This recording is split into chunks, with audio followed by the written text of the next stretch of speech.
لا تيجي تسأل عن أي شيء مالك حق فيه، لا تيجي تسأل عن حب أنت من تقده، لا تيجي تسأل عن إهمال أنت صنعته، لا تيجي تسأل عن قلب كان بانيلك داخله قصر وأنت هدمته، لا تيجي تسأل عن إنسان تشرق باسمك، غنى فيك، حبك حب والله ما تحلم فيه، وتحسسني بأن أنت اللي فاهم.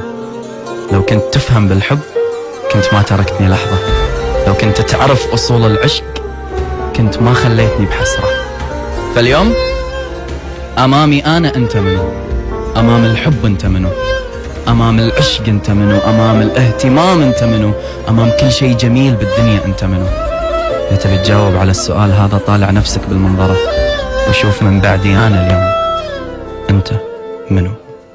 أنت مين جاي تسأل عن الحب؟